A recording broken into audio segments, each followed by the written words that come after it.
Oi, hoje o papo é com Pedro Machado sobre produção de conteúdo digital e o universo dos lives. Pedro, muito obrigado por ter aceitado esse convite. Eu fico feliz de estar conseguindo falar com você, né? Duda aí causando esses networks na vida. Sempre. E eu queria começar falando de live, né? Esse tem sido um instrumento importante para algumas marcas. Me conta um pouco do que você tem feito no BTG. Vocês têm alcançado números significativos com as lives da empresa. Bom, primeiramente, tudo bem? Boa noite. Olá. Eu ultimamente tenho feito, desde que eu entrei no banco, eu tenho feito basicamente um foco só em live. Meu trabalho tem sido voltado todo para transmissões ao vivo. No banco, nós temos uma escala de transmissão onde a gente tem no mínimo 3 lives por dia, de segunda a sexta. Mas normalmente o número é maior. A gente já chegou a fazer 10 ou 12 lives em um dia só para você ter uma ideia. A proporção da coisa foi crescendo conforme o tempo foi passando. Inclusive, programas que eram em formato de vídeo foram passados para live. O fechamento de mercado, por exemplo, esse que vai começar a passar na CNN, ele era uma live, ele era uma gravação e ele foi transformado para formato live, porque o live fica mais orgânico, fica uma coisa mais fluida. A gente observa isso no comportamento dos talentos, né, das pessoas que apresentam as lives. Se você bota uma câmera na frente dele e você fala para ele gravar um vídeo, ele erra consecutivamente. Um vídeo de 5 minutos, muitas das vezes, pode levar 20, 30 minutos para ser gravado, 1 hora para ser gravado. Mas se você fala que é live, parece que vira uma chave na cabeça deles e eles não erram. A coisa sai fluida, eles param, pensam, agem de maneira natural. Então acaba que o fluxo ficou mais leve em fazer esse programa e esse tipo de vídeo em formato de live, do que manter em vídeo, que ia ter que passar por um processo de pós-produção com edição e tudo mais. A gente fala de acerto, mas acho que é válido olhar para os erros também. Tem acontecido, né, algumas marcas com números bem significantes de seguidores tem errado um pouquinho aí. A gente tem um exemplo da Forbes, não vou citar qual foi a live, mas demorar para entrar ao vivo é aceito, é aceitável, mas de você começar a live fazendo os ajustes com o convidado, no meio, né, passar toda a live ali com um eco absurdo no vídeo. O processo de transmissão ao vivo ele evoluiu bastante dos últimos 5 anos para cá. Há 5 anos atrás eu assistia live e elas eram feitas basicamente, as lives que eu assistia eram lives de jogos, pessoas que jogavam algum jogo que eu tinha interesse e eu assistia a live. E foi assim, inclusive, que eu fiz a primeira live na minha vida, que eu conheci como digitar um link RTMP no navegador e passar isso para o software, quais softwares faziam live, etc. Mas esse processo foi sendo simplificado ao ponto em que você consegue pegar o seu celular, apertar um botão e transmitir ao vivo. Literalmente, que é o que o Instagram e o Facebook fizeram. Mas agora você pegar uma grande corporação, uma empresa multinacional, uma empresa gigantesca, para fazer uma live, falando da parte técnica, do espectro técnico de manuseio de equipamentos, etc., você precisa entender do que está acontecendo. Você precisa entender como que uma live funciona para você estruturar ela e, principalmente, você precisa testar. Eu assisti essa live que você está falando, inclusive o vídeo que eu postei no meu canal sobre a questão de áudio para celular foi por causa disso. E porque eu vi essa live e eu entendi que isso era uma necessidade, ficou nitidamente perceptível que não tinha sido feito nenhum teste antes daquilo. A pessoa que estava organizando aquilo simplesmente pegou e tentou fazer de primeira, achando que era igual uma live no Instagram onde você abre e fala. Só que não é, porque ali era mais ou menos o sistema que a gente está fazendo aqui. A gente está pelo computador, mas também estamos pelo celular e precisa ter um ajuste no áudio para saber por onde o áudio vai entrar, onde ele vai sair, onde a imagem vai entrar, onde ela vai sair, como você vai utilizar isso tudo. É necessário a pessoa entender que nem que ela pegue um perfil e crie um perfil fake para experimentar aquele formato de live antes. Um perfil com 0 seguidores. Eu costumo dizer que live é o se vira nos 30. Porque o que tiver que dar errado vai dar errado e todo mundo vai estar vendo. Você tem que antecipar absolutamente tudo que pode dar errado, adiantar a solução daquilo e não esperar dar errado para depois resolver. Qual o mínimo para entregar um conteúdo ao vivo de qualidade? Eu sou bem taxativo em relação a isso. O segredo para um conteúdo, e aqui eu vou extrapolar, eu vou além da live, eu vou falar de conteúdo de maneira geral. Vídeo, stories, é o que for. O segredo para um conteúdo de qualidade é, primeiro, o conteúdo ser interessante e ele ser destinado para o público correto. Não adianta você pegar uma live de mercado financeiro e jogar num grupo de costureira ou um grupo de rolo-rolo. A galera que tá no grupo de rolo no rolo tá ali para fazer um rolo. A galera do grupo de costureira tá ali para saber de costura. A costureira ela pode se interessar por mercado financeiro? Pode, mas não é o objetivo daquele grupo. Então, primeiro de tudo é o conteúdo certo, direcionado para o nicho certo. E segundo, falando da parte técnica, você pode ter a pior qualidade de imagem do mundo, mas se você tiver um áudio de qualidade, as pessoas assistem a sua live. As pessoas assistem o seu vídeo. Agora, o contrário não acontece. Você pode ter um vídeo em 8K, 120 frames por segundo, filmado com uma head de cima de um helicóptero, passando por cima do Grand Canyon. Se o áudio tiver uma merda, em 5 segundos o cara vai fechar o vídeo na hora. A nossa sensibilidade é muito mais ligada à audição do que à visão. A audição incentiva mais a gente. Então você precisa ter um áudio de qualidade. Você pode estar com uma câmera de um celular velho, mas com um microfonezinho mínimo que seja, você consegue manter ali a audiência assistindo. Você bate na tecla de que o fazer leva à excelência. Desdobre um pouco disso para mim, por favor. Eu não sei especificamente o objetivo, mas a produção de conteúdo é uma paixão para mim desde sempre. Tanto que é uma coisa que eu nunca contei para ninguém, inclusive eu só contei para Duda isso, de todas as pessoas que eu conheço no mundo. Na minha mudança do Rio para São Paulo, eu empacotei todas as minhas coisas e trouxe. E no meio dessas coisas tinha um gravador pretinho que grava em fita cassete miniatura. E esse gravador eu ganhei da minha mãe quando eu tinha 10 ou 11 anos de idade. E enquanto eu não tinha um computador para conseguir escrever, e o meu sonho era escrever um livro, com 10 anos, né? Uma criança querendo escrever um livro. Eu peguei a história do livro que eu queria escrever e eu comecei a narrar. E quando eu cheguei em São Paulo, eu parei aqui nessa casa vazia, que não tinha absolutamente nada, só tinha uma cama dura com um colchão péssimo para eu deitar.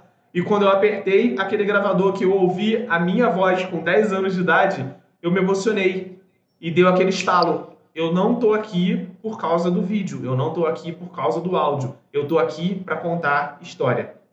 Essa é a minha paixão e essa sempre foi. Só que voltando agora para a produção de conteúdo, não adianta eu ter essa paixão, não adianta eu ter essa chama queimando dentro de mim se eu não expresso isso, se eu não mostro isso pro mundo. Só que aí, entre o eu querer e o eu mostrar pro mundo, existem algumas barreiras a serem vencidas. E essas barreiras envolvem a autoconfiança, essas barreiras envolvem aquele sentimento de comparação que a gente costuma ter e que afeta muito a gente, principalmente nessa geração Instagram, onde a gente está sempre se comparando com a vida do outro e com a realidade do outro e com o resultado do outro. E, na minha opinião, independente da sua profissão, independente da sua área, independente da sua idade, você precisa criar conteúdo. Se você é um profissional, se você quer evoluir, se você quer crescer na sua carreira, crie conteúdo. A internet ela veio para democratizar muita coisa, principalmente a informação, mas ela também veio para democratizar a visibilidade.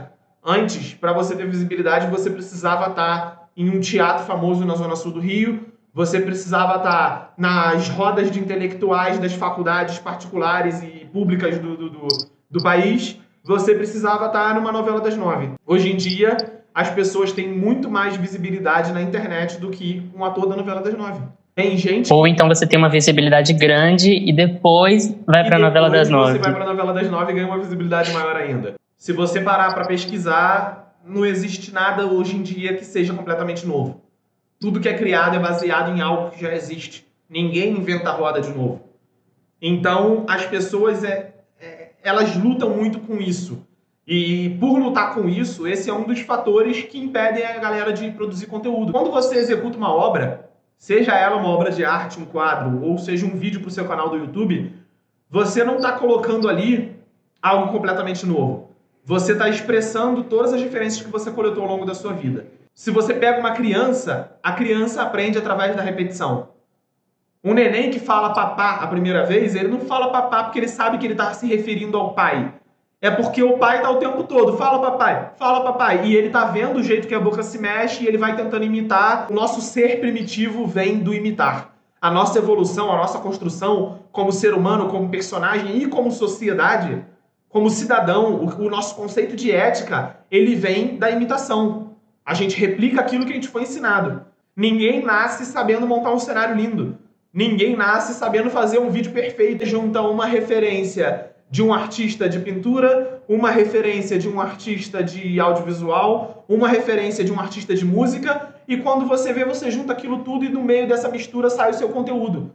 E quando as pessoas batem o olho e falam, uau, que lindo, você está criando algo completamente inovador, 100% dessas pessoas só não conhecem a referência que você usou. O adolescente, ele tem muito essa necessidade, igual eu te falei, de pertencer a um bando. O TikTok nada mais é do que isso.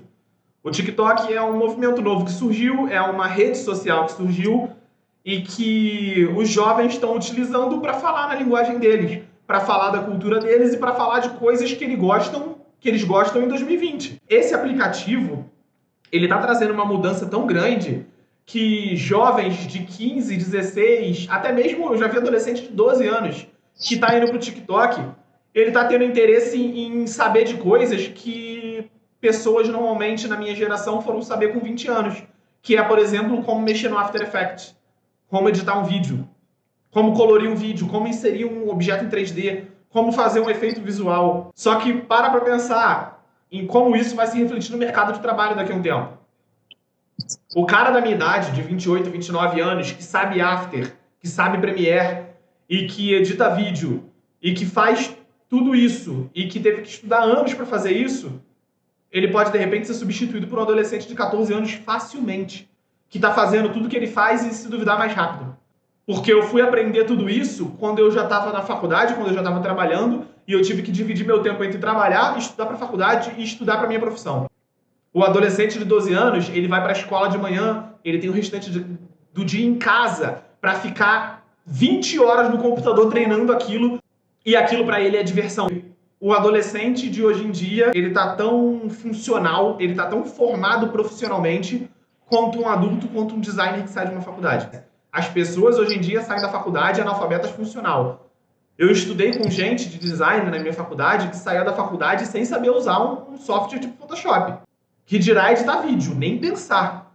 E a pessoa fica desempregada. E ela fica desempregada e ela joga a culpa em tudo, mas ela não enxerga que a culpa é pelo fato dela ter se iludido que a faculdade ia ensinar uma profissão para ela. Você pega um jovem desse que ele escreve, ele edita vídeo, ele fotografa, enfim, ele faz 1 bilhão de coisas, ele já chega na faculdade dando pitaco, né? O professor fica louco, porque o próprio professor não dá conta do cara que tá ali na sala de aula. E isso aconteceu comigo. Eu entrei na faculdade já sabendo fotografar, eu já era fotógrafo, e eu tive professores de fotografia que não tinham absolutamente noção do que estava acontecendo no mundo hoje em dia. Dos últimos lançamentos de câmera, das funcionalidades e tudo mais. E na sala de aula acabava passando informação errada. E eu levantava a mãozinha, ceboso igual eu era, e queria corrigir o professor. E o professor pegava raiva de mim. E a professora não tinha ideia de como estava funcionando o mercado de trabalho, porque ela estava fora do mercado desde os anos 90. E eu estava trabalhando na época com videografismo, estava fazendo estágio na Fox Sports e via que tudo que ela estava ensinando não tinha sentido nenhum. Nos grupos de Facebook, os caras que eram mais velhos e que estavam no mercado, que estão no mercado de audiovisual há muito tempo, ficavam revoltados. Por quê? Porque antigamente o cara, quando ele entrava para fazer vídeo, se ele fosse câmera, ele era câmera, ele só sabia usar câmera, ele não entendia nada de áudio. Eu conheci gente que trabalhava na televisão e o cara foi cabo man há 20 anos. Cabo man é o cara que fica na TV só dobrando os cabos e ajeitando tudo para os câmeras trabalharem. E o cara não se importou em aprender outra coisa, não se importou em evoluir. E que os TikTokers vão deixar a gente para trás. Essa galera que a gente considera, que eles consideram idiota e que desdenha, que fala que tá passando vergonha, lá na frente vai estar dominando o mercado de trabalho, vai estar abrindo empresa, vai estar abrindo startup. Então o mínimo que a gente pode fazer é aprender competências além da nossa profissão. Você é um filmmaker, você é autônomo, cara, vai entender de tráfego, vai estudar marketing online. Se a minha geração, se os caras e as pessoas da minha idade não aprenderem a respeitar quem está vindo agora, quem está chegando agora, vai se prejudicar lá na frente. A gente tem que ficar alerta, a gente tem que ficar constantemente aprendendo e constantemente abrindo nossa mente. Então, não tenha vergonha do seu conteúdo antigo, não pare e não tenha medo de produzir. Hoje em dia, com um celular de R$500, você pega, coloca um abajur na sua frente, coloca uma plantinha atrás, um abajur aqui atrás e acabou. Você já está produzindo. Não deixar essa ideia de perfeição te impedir de colocar, né, o projeto para frente. Exato. Pedro, muito obrigado por ter me ajudado aqui a desenrolar esse assunto. Eu tenho uma admiração gigantesca por você. Eu que agradeço, isso. Rafa, obrigado pela oportunidade e sempre que precisar, estamos aí. Valeu, até mais.